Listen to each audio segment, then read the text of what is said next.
दोनों मैचों में रन रेट में जो हल्की सी गिरावट आपने देखी वो इस वजह से थी कि आप जानते हैं विकेट गेंद पुरानी होने पर थोड़ा धीमा हो रहा था, और फिर जाहिर है जब नए खिलाड़ी विकेट पर आते हैं तो उस वजह से सेट होने में थोड़ा समय लगता है। लेकिन हमने अभी इस बारे में बात की, ठीक इसी पॉइंट पर आप जानते हैं कि हम टेल को कैसे मैनेज करेंगे और हम कैसे थोड़ा और तेज़ खेल सकते हैं। लेकिन ये कहने के साथ ही मुझे लगता है जो 2 स्कोर हमने बनाए उसमें हमने ड्यू फैक्टर को ध्यान में रखा था, और हमने जितने रन बनाने थे उस पर एक तरह से प्रीमियम रखा था। और आप जानते हैं ड्यू फैक्टर यहाँ बहुत बड़ा है। ये ज़ाहिर है हमारी गलती नहीं है, लेकिन इससे निपटने का तरीका ढूंढना हमारी ज़िम्मेदारी है। और मुझे लगता है कि हम बैटिंग डिपार्टमेंट में इस पर काफ़ी अच्छा कर रहे हैं। हाँ, ज़ाहिर है हम उन चीज़ों को ध्यान में रखते हैं। मुझे नहीं लगता कि इस टीम के लिए दबाव कभी ख़त्म होता है। आप जानते हैं एक बायलैटरल सीरीज़ जब सीरीज़ दांव पे लगी हो तो वो अपने आप में एक दबाव का पहलू है। लेकिन आप जानते हैं हम प्रोसेस पर ध्यान देने की कोशिश करते हैं। हम ये आंकने की कोशिश करते हैं कि एक अच्छा स्कोर क्या होगा, और फिर बैटिंग यूनिट को उसे हासिल करना होता है।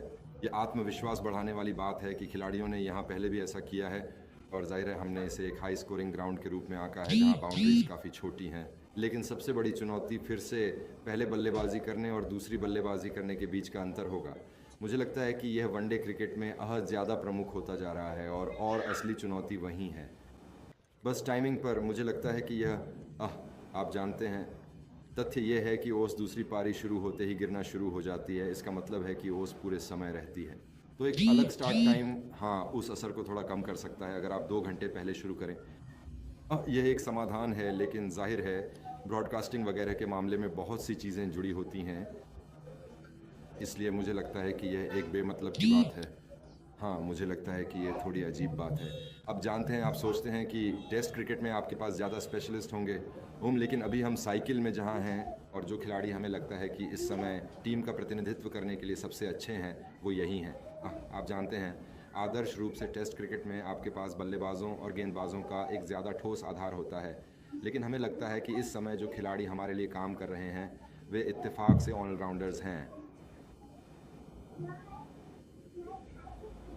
मुझे लगता है कि ये अपनी बेस्ट 11 चुनने की बात है, और अभी यही हो रहा है। हम सभी प्रैक्टिकल तैयारी कर रहे हैं। खिलाड़ी गीली गेंदों से गेंदबाजी कर रहे हैं, बड़े स्कोर की तैयारी, डिफेंड करना सीखना, ओस में गीली गेंद से गेंदबाजी कैसे करनी है, ये सब कर रहे हैं। 2 गेंदें, अगर मैं इसके बारे में तार्किक रूप से सोचूं तो आपके पास आप जानते हैं एक गेंद पर जाने का पूरा मतलब 34 ओवर के बाद ये है कि गेंद को घिसने और थोड़ा नरम होने का मौका मिलता है। लेकिन आप सही हैं, इसका दूसरा पहलू ये है कि आपके पास एक गेंद है जो असल में ज़्यादा गीली हो रही है। मुझे लगता है कि अंपायरों ने बहुत अच्छा काम किया है।